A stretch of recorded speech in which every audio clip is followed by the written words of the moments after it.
आइए प्यारे भाई और बहनों, आज के अंजील को पढ़ें और उसे समझने की कोशिश करें। लूकस की अंजील उसका 7 बाब 31 से 35 आयत तक। मैं इस पीढ़ी के लोगों की तुलना किससे करूं? वे किसके सदृश हैं? वे बाजार में बैठे हुए चोकरों के सदृश हैं जो एक दूसरे को पुकार कर कहते हैं, हमने तुम्हारे लिए बांसुरी बजाई और तुम नहीं नाचे, हमने विलाप किया और तुम नहीं रोए। क्योंकि यूहन्ना बपतिस्मा आया जो ना रोटी खाता और ना अंगूरी पीता है, और तुम कहते हो उसे अब दूध लगा है। मानव पुत्र आया जो खाता पीता है, और तुम कहते हो देखो यह आदमी पेटू और पियेकड़ है, नाकेदारों और पापियों का मित्र है। किंतु ईश्वर की प्रज्ञा उसकी प्रजा द्वारा सही प्रमाणित हुई है। एक अजीब पाठ है।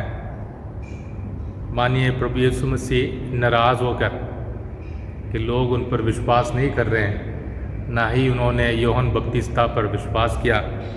ये दृष्टांत वाली भाषा को इस्तेमाल कर प्रभु यीशु लोगों को एक सबक देना चाहते हैं। सबक ये है कि जैसे पुराने ज़माने में लोग व्यवहार करते थे, सोच विचार करते थे बच्चों के समान, अभी सोचा और अभी कुछ बोला, अभी पसंद आया, अभी पसंद नहीं आया, अभी खुश रहे और अभी रोना शुरू किया। बच्चों के ही तौर तरीके के समान लोग भी व्यवहार करते थे।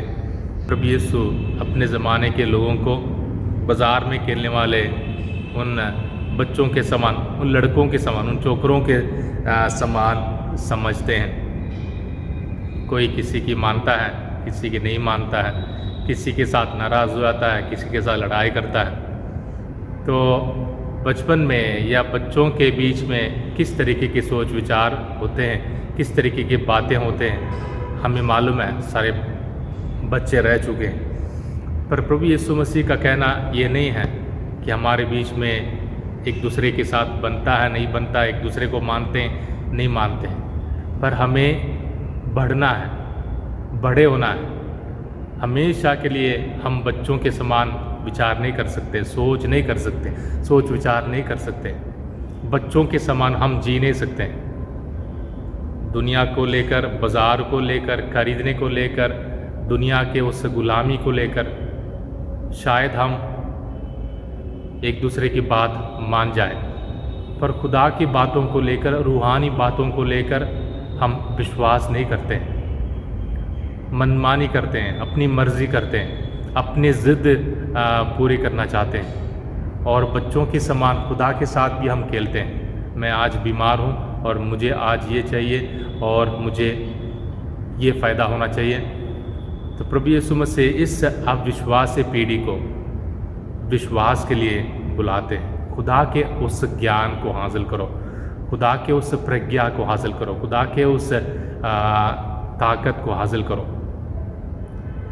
यानी प्रभु अपने उस ज़माने के लोगों को खुदा के असली ज्ञान को हासिल करने के लिए बुला रहे हैं, खुदा के अक्ल और दनाई को हासिल करने के लिए बुला रहे हैं।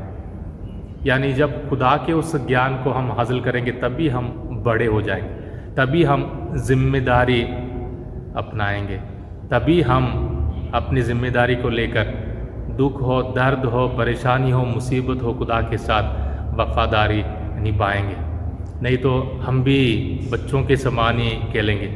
आज मिला, आज नहीं मिला, ये पसंद है, ये पसंद नहीं आया, ये ठीक है, ये ठीक नहीं है। अक्सर हमें इन दिनों में सोचने के लिए मन करता होगा, बहुत सारे दुआ करते हैं, बहुत सारे दुआ करते हैं, बहुत सारे चिल्लाते हैं, बहुत सारे पवित्र आत्मा से भरपूर होकर दुआ करते हैं, बहुत सारे वर्शिप होता है। पर खुदा में वाकई दुआ करने का मतलब खुदा में विश्वास करना, खुदा में विश्वास करने का मतलब ये नहीं है कि मुझे ये मिल गया इसलिए खुदा को मैंने मान लिया ना।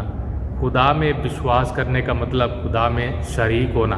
खुदा में विश्वास करने का मतलब जिम्मेदारी को अपने हाथों पर लेना, जिम्मेदारी को अपनाना। और खुदा में विश्वास करने का मतलब खुदा के उस महान कार्य में हिस्सा लेना। कैसे हिस्सा लेंगे? अगर खुदा ने अपने खुदा बाप की मर्ज़ी सलीब और मौत के ज़रिए पूरी की, तो हमें भी अपने रोज़ाना ज़िंदगी के सलीब को, दुख दर्द को, परेशानी मुसीबत को खुदा के हवाले करना सीखना है और खुदा से कहना है प्रभु अगर ये तेरी मर्ज़ी है मेरे लिए तो ठीक है, मैं इसको अपना लेता हूँ, ठीक है मैं इसको उठा लेता हूँ, ठीक है मैं इसको सह लेता हूँ, ठीक है मैं इसको खुशी के साथ पूरा करता हूँ। इसलिए हम बच्चों के समान ना जिए, बच्चों के समान जीना बंद करें, बड़े हो जाए, ज़िम्मेदार हो जाए और दिल के मजबूत हो जाए, ताकि खुदावंद यीशु मसीह के पाक वचन हमारे लिए खुदा के उस ज्ञान को हासिल करने के लिए लायक बनाए। एक दूसरे के लिए दुआ करें और परिवारों के लिए दुआ करें।